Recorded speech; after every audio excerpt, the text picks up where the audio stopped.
Assalamualaikum warahmatullahi wabarakatuh. Apa kabar anak-anak hari ini? Alhamdulillah. Semoga kita semua selalu dalam perlindungan Allah Subhanahu wa taala dan diberikan kesehatan yang sempurna. Sebelum mulai pembelajaran hari ini, marilah kita bersama-sama membaca surat Al-Fatihah. Semoga apa yang akan kita pelajari dijadikan ilmu yang barokah dan manfaat.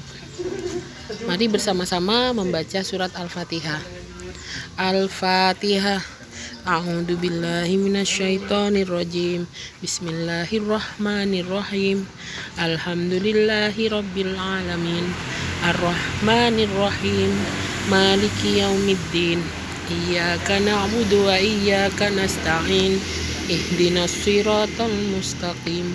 Siratal ladzina an'amta 'alaihim ghairil maghdubi 'alaihim waladdallin. Baik anak-anak, sebelum kita melanjutkan pembelajaran ke-6, silahkan kalian siapkan alat tulisnya, pensil atau pulpen, penghapus ya. Baik, sekarang kita akan mulai pembelajaran ke-6. Kalian buka halaman 50. Sudah ya, dibuka halaman 50. Anak-anak silahkan dibuka halaman 50. Di situ ada cerita tentang kota Surabaya. Nah, Lani dan keluarganya tinggal di Surabaya. Surabaya merupakan ibu kota dari Jawa Timur. Lingkungan tempat tinggal Lani padat penduduk. Sebagian besar warga yang tinggal di Surabaya merupakan warga pendatang dari berbagai kota di Indonesia.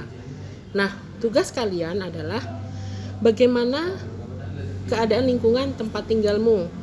Mari kita jawab bersama-sama. Tolong disiapkan semua alat tulisnya. Bu Guru bacakan ya.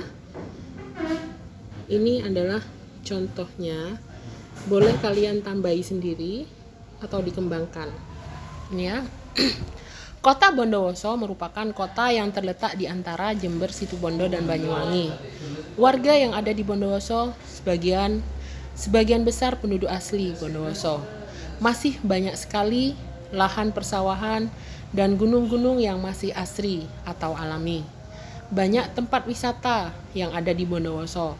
Contohnya adalah Kawah Ijen, yang merupakan kawah yang bersifat asam terbesar di dunia, yang berada di puncak Gunung Ijen dengan ketinggian 2368 mdpl. Mdpl itu meter ya, 2368 meter dari permukaan laut. Tolong dijawab ini ya, ditulis.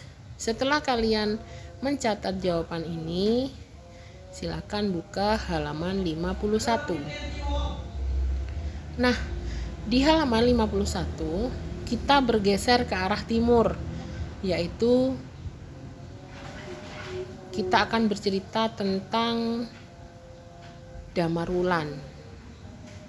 Nah, coba kalian baca cerita dongeng yang ada di halaman 51 tentang Damar Wulan.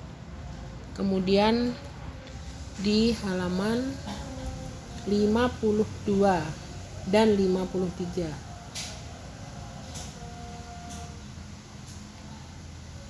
Anak-anak yang solih-solihah, setelah kalian membaca cerita fiksi yang ada di halaman tersebut, dilanjutkan di halaman 54.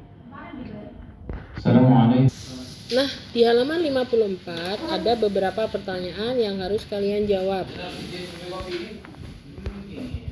Pada soal nomor 1, di sana ditanyakan apa jenis cerita fiksi teks berjudul Damar Wulan? Berikan alasanmu. Nah, cerita Damar Wulan termasuk sage karena jenis dongeng yang berhubungan pada suatu kejadian atau peristiwa yang ada kaitannya dengan sejarah. Silakan ditulis jawabannya. Kita lanjutkan di nomor 2. Sebutkan nama tokoh-tokoh yang ada dalam cerita tersebut. Ini ya.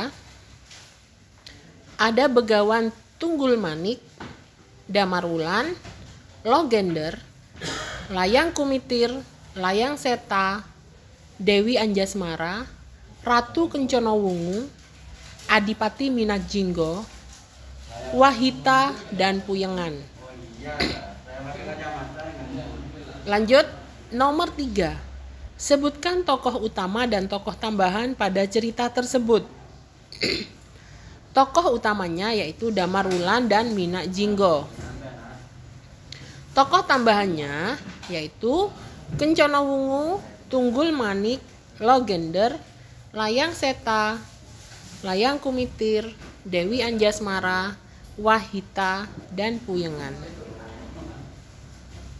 Sudah anak-anak? Kita lanjut lagi.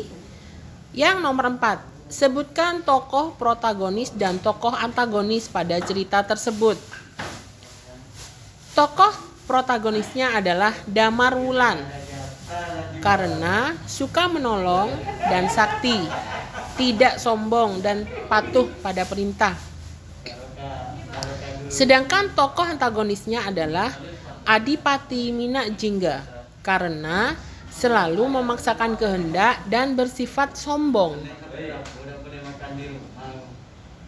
Nah, setelah kalian memahami tokoh-tokoh dalam cerita tersebut, di nomor 5 ini boleh kalian ceritakan kepada teman terdekat atau kepada saudara di rumah. Anak-anak, dilanjut di halaman berikutnya, yaitu halaman 50. Nah, anak-anak, silakan kalian buka halaman 57 dan 58. Di sana ada cerita fiksi tentang Roro Jonggrang. Nah, setelah kalian membaca cerita tentang Roro Jonggrang, mari kita jawab bersama pertanyaan berikut yang ada di halaman 59. Mari ya dibuka. Nah, di halaman 59 ini ada beberapa pertanyaan. Yang pertama, A. Siapakah tokoh yang ada dalam cerita tersebut? Yaitu Prabu Baka, Roro Jonggrang, Bandung Bondowoso, dan gadis-gadis Prambanan. Yang B. Bagaimana sifat semua tokoh yang ada dalam cerita tersebut? Roro Jonggrang sifatnya sopan santun, tutur katanya halus, tapi tidak menepati janji. Bandung Bondowoso sombong, gagah, sakti, dan kejam. Dilanjut, yang C, sebutkan tokoh tambahan yang ada dalam cerita tersebut. Tokoh tambahannya adalah Prabu Baka dan gadis-gadis Prambanan. Setelah kalian menjawab yang C, kita lanjut yang D. Mengapa Roro Jonggrang meminta gadis-gadis untuk membakar jerami di wilayah Prambanan sebelah timur? Alasannya adalah agar makhluk gaib merasa ketakutan ketika mereka melihat cahaya kemerahan yang menandakan pagi telah tiba. Silakan catat ya jawabannya, jangan sampai terlewatkan. Kemudian yang E, ini salah ketik ya. Harusnya nih cerita Roro Jonggrang, bukan Roro Pening. Apa pesan moral yang terdapat dalam cerita Roro Jonggrang? Pesan ceritanya adalah janganlah memaksakan kehendak kepada orang lain dan hormatilah apa yang menjadi keinginan orang lain. Nah, Nomor 2, di sini ada bagan, yaitu produksi, distribusi, dan konsumsi. Tolong dijelaskan maksud dari bagan di atas. Nah, ini ya, sedikit bisa jelaskan. Orang memproduksi barang, kemudian barang tersebut disalurkan kepada konsumen untuk dinikmati hasil produksinya. Yang nomor 3, apa yang dimaksud? Baik, Bu Guru ulangi. Apa yang dimaksud dengan pekerja jasa dan berikan 5 contohnya. Pekerja jasa adalah orang-orang yang memberikan pelayanan. Contohnya yaitu dokter, guru, penjahit, konsultan, dan pengacara. Nah, setelah kalian menjawab halaman 59, kita lanjutkan di halaman 60. Nah, di halaman 60 kita akan menjawab beberapa pertanyaan.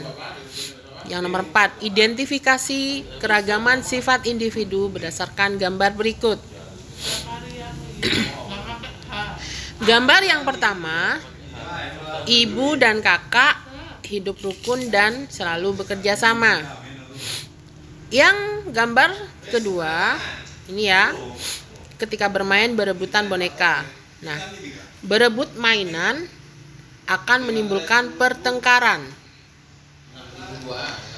Gambar selanjutnya yaitu ini ya, ketika kita mencoret-coret dinding. Nah, mencoret-coret tembok adalah perbuatan yang tidak baik. Sedangkan gambar terakhir, kakak sangat menghormati ayah. Salah satunya dengan cara membuatkan minuman untuk ayah. Nah, anak-anak, silakan apa yang kita pelajari hari ini dari tadi tolong dijawab karena sudah ada jawabannya semua. Silakan salin jawaban kalian. Baik anak-anak, kita akhiri pembelajaran kali ini. Semoga apa yang kita pelajari menjadi ilmu yang barokah dan manfaat. Amin. Baiklah, Bu Guru akhiri pembelajaran kali ini. Assalamualaikum warahmatullahi wabarakatuh.